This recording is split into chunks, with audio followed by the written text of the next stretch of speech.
Hello, everyone. Welcome to the discussion. This is our episode 2, and I'm here with Mr. Mutombeni again, Elder.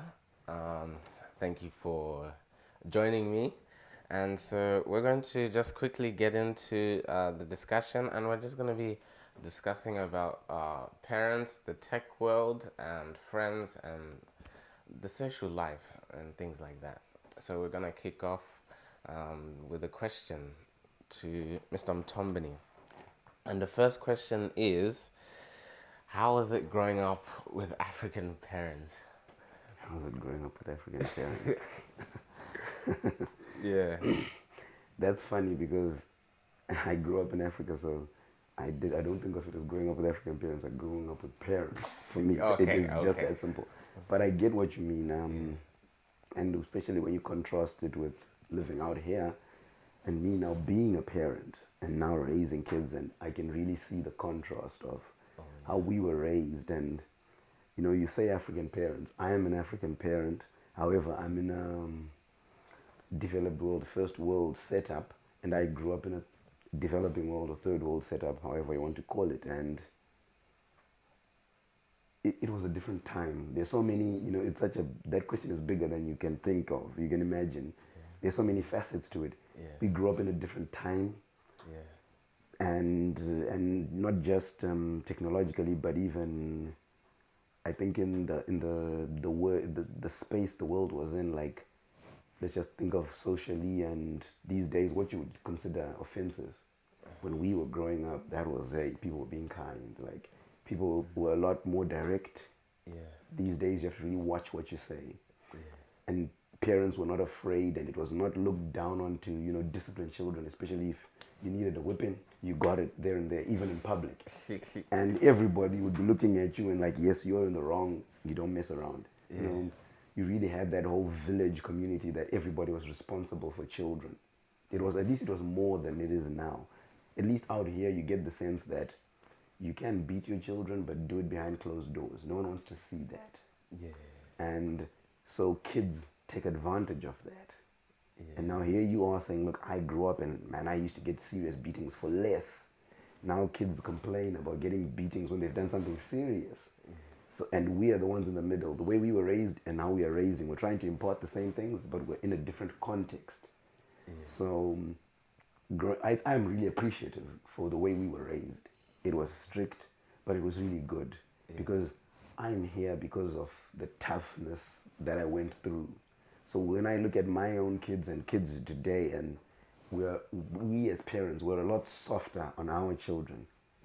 Is that what is that going to result in? Are our children going to be as tough as we were, or are they going to be weaker?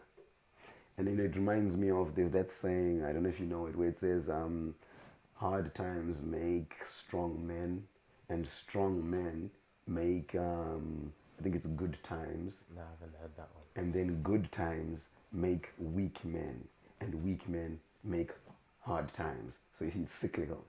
We grew up in hard times, per se, in the way we were raised and treated, and it made us strong men and women.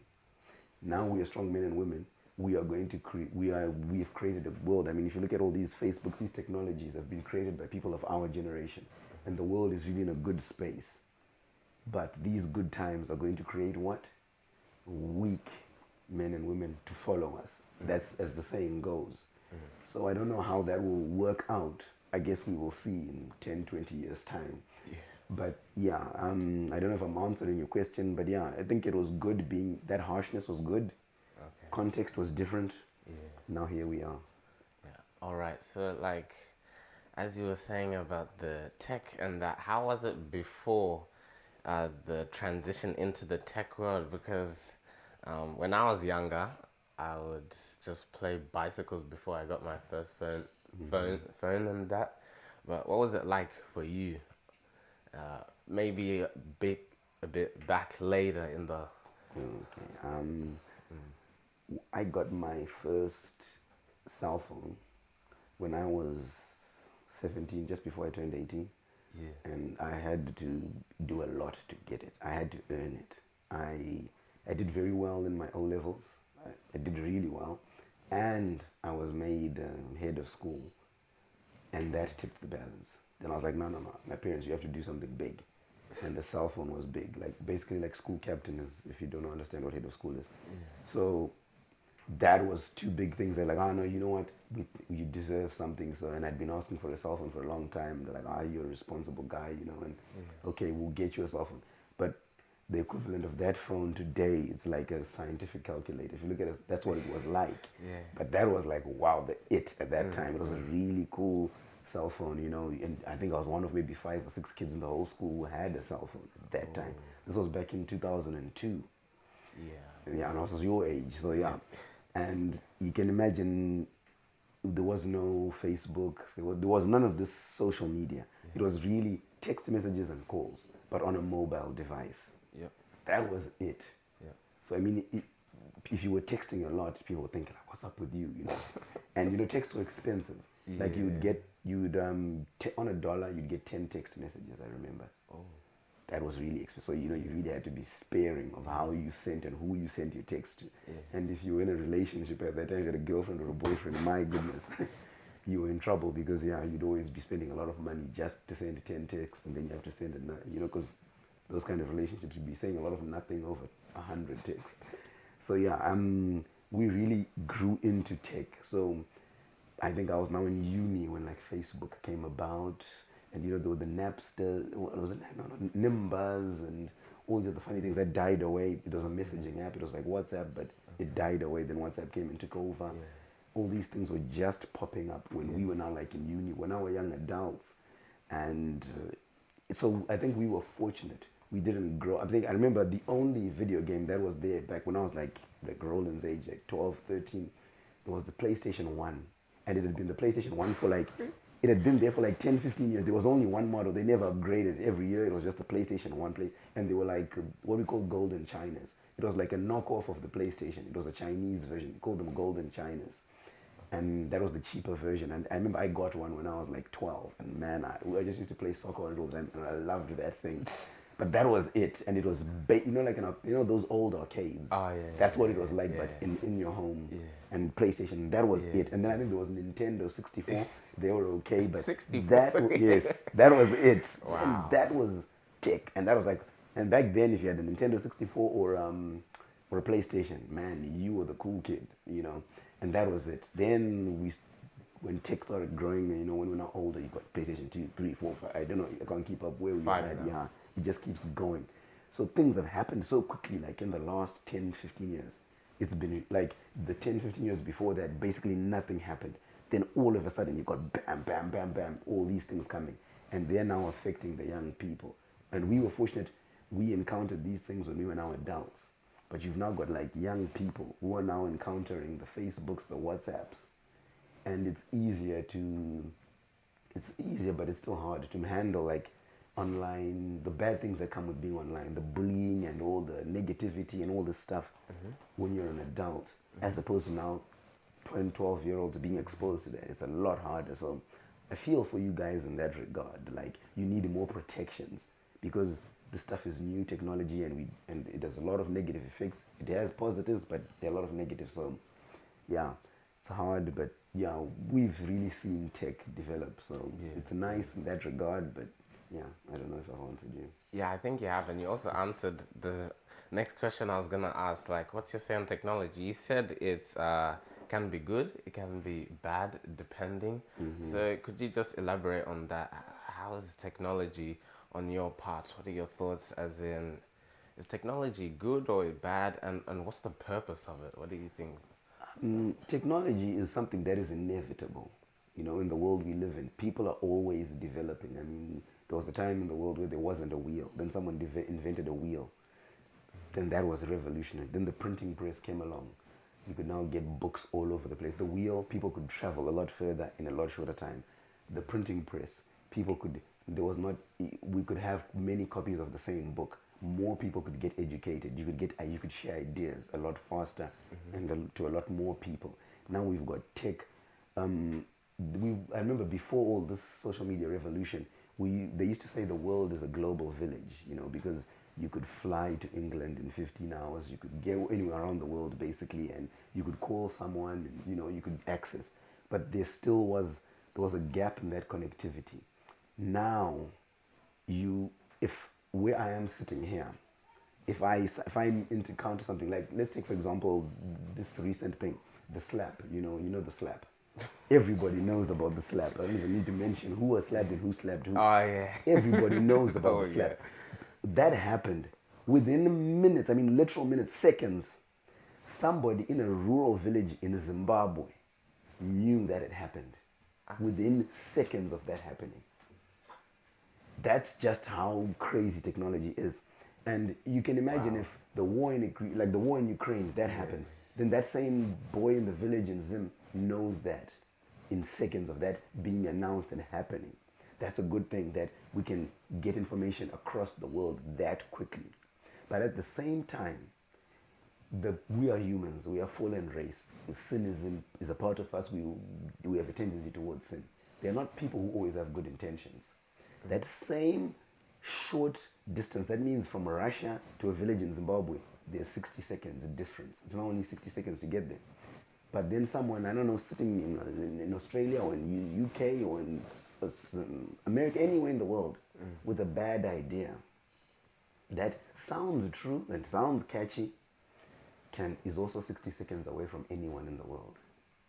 And that's where the danger of social media is, because a lot of bad ideas can be spread. And then there's the problem of, I know there's freedom of speech. So everybody has the right to share their ideas. And we can't stop people from sharing their ideas. But there are a lot of bad ideas being pushed. And the way people are, we're sensationalists. There's all fake news. If someone just says something, it can be a lie, you make something up. But I have gotten 1 million hits. That's all I wanted. I wanted to go viral. I don't care whether the message was true.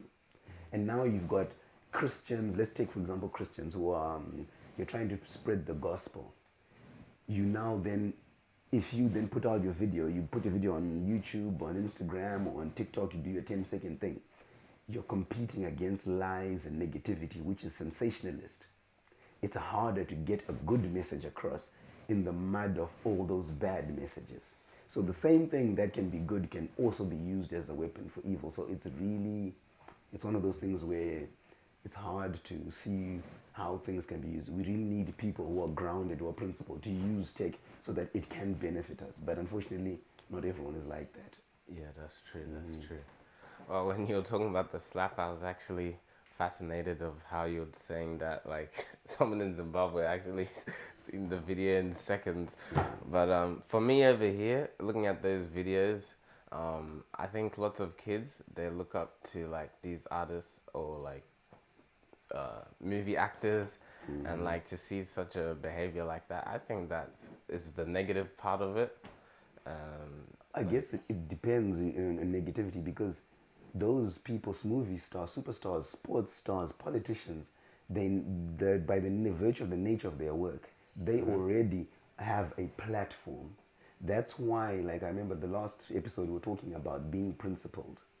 We need to have a generation of people that are principled, that, like, look, Rodney, you've grown up in the church, and we hope that as you become an adult, we've done a good job on you. You know right from wrong. Then we send you out into the world. Maybe you're going to stand on the podium of Wimbledon one day. What are you going to say when you stand there? You have the platform. What are you going to say? Are you then going to, promote something bad? Or use that option to say, you know what, I thank God for getting me here. I thank this. You can have that platform to do good. But it starts from your upbringing and your principles and everything that is behind you and in you. If that is right, then like technology, you can be a force for good. Yeah.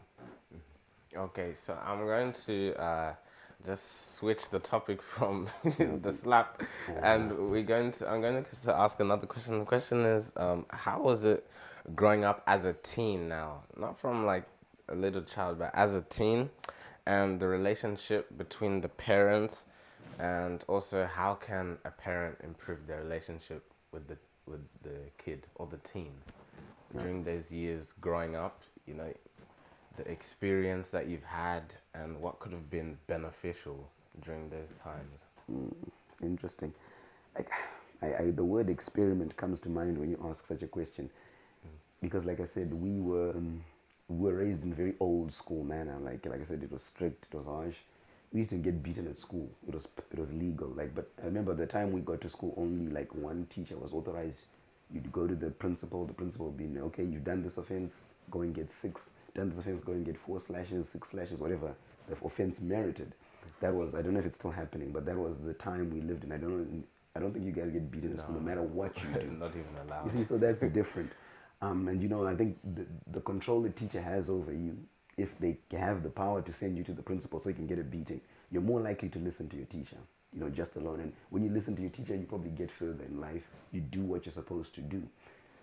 Of course, we hope you don't have to be threatened, but yeah, that was, and like as a teenager, I remember for me, speaking personally, I enjoyed my teen years. I mean, like, because I had that thing of like, I could really see, like, not everyone was like that. I could look at it and say, like, look, when I finish school, I'm gonna have to start working. There'll be no more school holidays where I just sit and do nothing. I have to take care of myself. I have to work, make sure I'm responsible. So I really appreciated not having responsibility, and I had fun in high school. I really had, enjoyed it, and in a way I miss it. Like those were good days.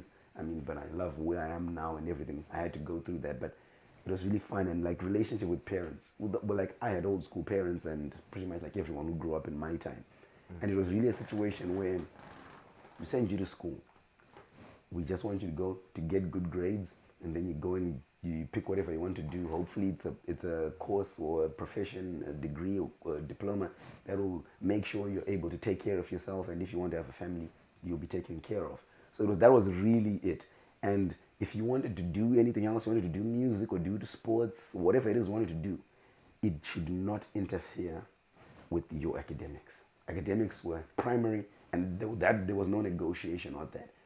It was very inflexible. I think now we are coming up as parents who are more flexible. We realize that kids have other intelligences. You can be a musical genius. You can be a sporting genius. You can be a chess genius. You can be genius in all sorts of things, and you can actually make a living out of those things in these days. But when we were growing up, you had to be a doctor, an engineer, or something that we can identify. There's a degree for it or something. So that's how it was, and how we related with our parents.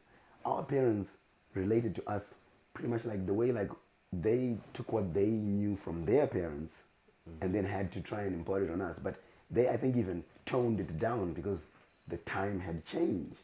I mean, they, like, our parents grew up in a time where it was before independence, where it was colonial, the segregation and all that.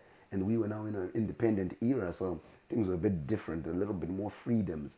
But they were still very harsh on us. They expected a lot. Like, look, we came from the villages. We used to walk 10 kilometers to school there and back. We had no shoes, all those sorts of things. And now you've got electricity, you've got a bed, you've got a warm meal every day. We expect you to do better than we did.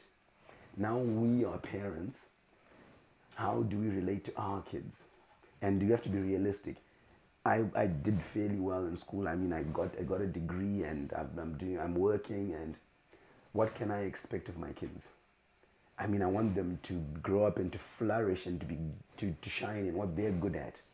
But we also understand that, can I expect them to do better than me?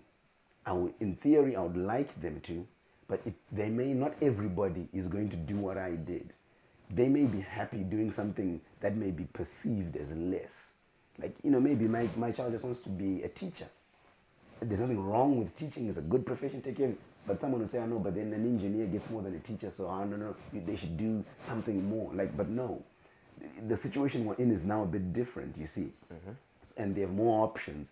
So, and relating, like I said, it was an experiment. The way we now relate to our kids is different. We can't be as strict on our kids. We now know more. We know that if you deal with kids a certain way, these are certain traumas kids can have. Like a lot of people my age and older, you'll see them, they've got these issues. They're like, nah, the way I was treated back then, that was actually traumatic. And now as an adult, I need therapy, or I'm still dealing with these issues. And that affects your relationship now as an adult. So now, because we have this knowledge, we are trying to apply it to our kids and say, we need to temper the way we deal with them. We can't just, if they do something wrong, we shout at them and we beat them up. No, we need to explain to them why this is wrong. why you shouldn't do that, explain again. Then if they're still not listening, then maybe we'll bring out the whip. But we're trying to, be a bit different from our parents because we have more knowledge, and hopefully it's the right thing to do. But it's different from what our parents did. So I hope, I don't know if that answers your question. Yeah, thank you. Yeah. And question, what was it like? I'll give an example. Like, back then, you didn't have social media and stuff like that, but you transitioned into it. But now kids just are being like born into it, right? So like they can see online, oh, someone's a YouTuber or someone's an Instagram influencer, and you can make money off that. And so has that?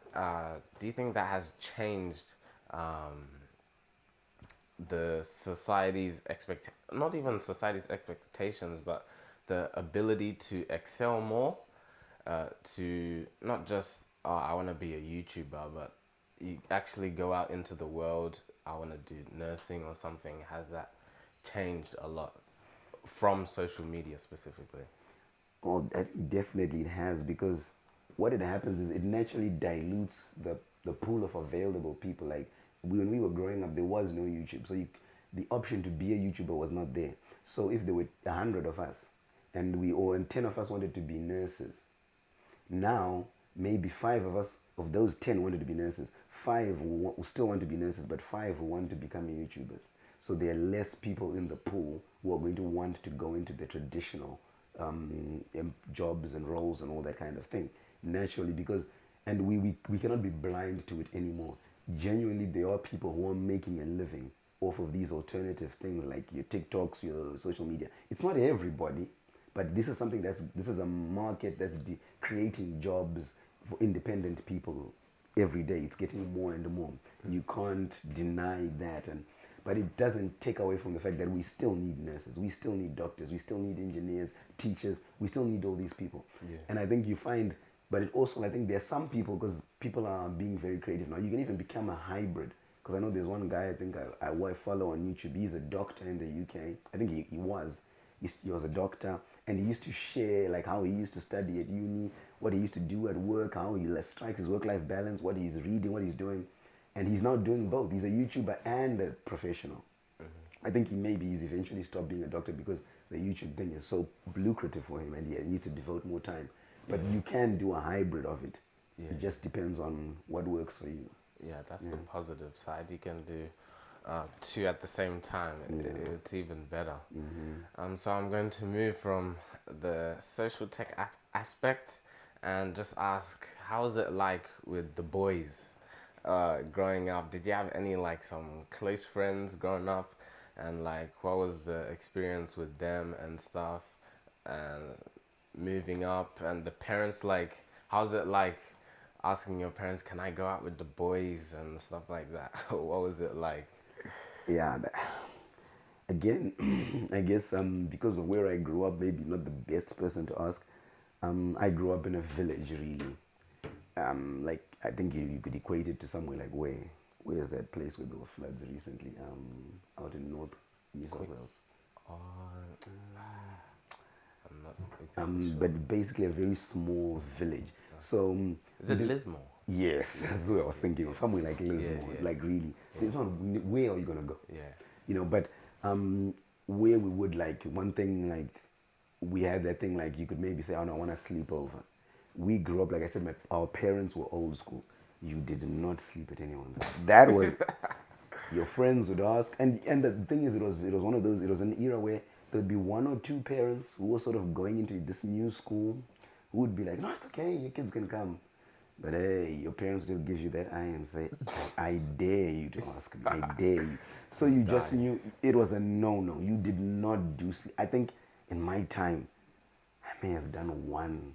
And that was like with a family where we had known them for a very long time, like more than 10 years. And my mom was very good friends with the guy's mom. And, so it was really that thing, like, they're like, okay. But it didn't happen. Really, like going out, but you really didn't just. Then going out with the boys, there wasn't much of that, like, but we would travel to the cities for sports. I could go for a weekend or a week away and do that kind of thing, and we were pretty much free, just whatever the school rules were surrounding that. So yeah, in terms of hanging with the boys and all that, there wasn't anywhere to go really. So I wouldn't be able to give you much in that regard. So yeah, Okay. maybe ask a city boy. The question, are you still like related, like in close connection with those friends from back then on like social media and stuff? And how different is it now from back then? There was when I was in high school. I think I was in second last year of high school. One of our teachers had a daughter who was in uni. I think she had just finished uni, and then she visited her mom, and then the mom said, "No, why don't you just talk to the seniors in the school?" And she was speaking to us, and she said, and this was the time before social media and all this, and she was like, "Your friends in high school are not your friends. The friends that will become your lifetime friends are the friends you make in uni and after uni. You're all cool and all that. It's rare. Maybe one or two will sneak through, but more often than not." And I think that's still applicable, at least in my case, because you find like your kids. Right now, you're still kids. Once you cross that 18, I don't know what happens, whatever, and usually you go to different unis, and you're now adults, and you're in the same profession, and once you're creating professional networks that even if you don't work in the same place, you're still professional connections. That is something that you take into adulthood, and those become the people. You're now an adult, you're a different person. These are the people you become your friends for life. And you find like, yes, there are people who I grew up with and all that, who I went to high school with, and if I meet up with them, we're all cool. I mean, you can say we're all old friends, and I'm cool. We can have a good time, reminisce. Nothing is wrong with that. We're all good, but we haven't gone to different ways after going to different unis and different career paths and different countries. You sort of part. You can't really say we are friends like in a current sense, but we're always, we're still good. We're acquaintances. We're all good. There's no, yeah, nothing wrong. No quarrels, no qualms. Yeah, we're all good, but yeah, that has happened. Yeah. Okay, that's nice. And so, like, question: how, for a person like me and the younger ones, or even just a bit older, like, how can we all have like dreams and ambitions and all that. We want to go there in that direction, but I think there's the quote that says like, "Show me your friends, and I'll show you your future." So like, how can you choose the right friends, or if you're in like maybe a wrong friend group, how can you don't want to be rude to those people, but you don't want to leave them at the same time, but you just want to deviate a bit just to focus and go in the right direction. What's some advice on that? I guess it really depends on what you mean by rude, because you can want to be nice as you're Or putting maybe distant a bit Yeah, no, I get from what you're the saying. influence. You want to distance yourself, but it sounds like you're saying you don't want to be rude to them by in doing that. Yeah. It really comes to a case of like I'm saying is what is what is more valuable to you, your future or how these bad group perceive you? What's more valuable to you? Would you rather these people who are a bad influence on you see you as a cool guy, or you have the future you want? What would you prefer? What would your future son and daughter prefer? What would your future wife prefer? That you distance yourself. Because it's never going to be a comfortable thing, however you do it. It's never going to be a pleasant conversation, but it's necessary. I don't know how you would do it. You know your friends better, and but you really want to put because you're saying you want to go there, you want to really move up. You can identify people who can help you get there. So you'd be like, in my circle of friends, I need to get closer to these kind of people. It doesn't have to be an abrupt transition, but it can be gradual. But however you do it, once you recognize that's what you need to do, you need to be intentional about it. And if it needs to be a conversation that's had, or you just need to gradually, there's less and less interaction with these guys, and then they generally sometimes it's just less and less, and there's not even need to be said. You just stop interacting, and you're like, We used to hang with Rodney 2 years ago, but I don't know, he just drifted away. Sometimes it just happens naturally. However it happens, you really need, like I said, what is important to you. You really, and be intentional about it. Look for the right people, and move in that direction. True. Yeah. Thank you very much for your answers and contribution. So we're just gonna end here, but just some closing remarks. What can be the takeaway for the viewers watching from the parental side and also from the tech world and what we've just talked about?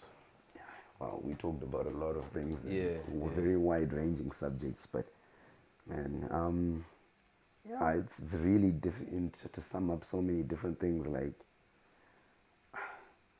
I guess, you just do. I guess I could say do what you have to do. Like, to parents, having children is a responsibility. The children didn't choose to be born; you chose to have them. So you really need to be active and be involved in their lives, and I think being involved, you get to be more sensitive to how you need to relate to them, and I think those relationships just work themselves out. Like, if you're active in your children's lives, your child is more likely to open up to you. They're more likely to speak to you about whatever they're facing, and I think your relationship will develop, and you're able as the parent to help them how to best navigate life. And as children, I think it's important to really to be obedient to your parents. Like, no matter how intelligent you are, even if you may be a genius, your parents know more than you. Their parents are wiser than you, and more importantly, your parents want what is best for you. So no matter how you may feel about what they are saying or doing, it is always with your best interests. So you must always really take stock and really acknowledge what they are saying and trying to do for your life. Always really give it a lot of weight, because of all the people in the world, you can do anything. Your parents will stand in your corner. So always, with that knowledge, always try and just acknowledge that, because I know as we go older with young people these days, there can be a lot of friction with parents, but those are the people who love you the most outside of Christ and God. So you really need to, just love your parents, obey them, and develop those relationships. It's not easy being a parent. Like, kids may say it's not, you don't understand. Help them understand. It's not easy. So help them, and I think your relationship can only benefit from that. Wonderful. Thank you very much, Mr. Mutombeni. And we're going to close here, and please subscribe and like the video, and please share with your friends. We've heard some wonderful truths and that we can all learn from, and so share with a friend, and we'll see you in the next episode.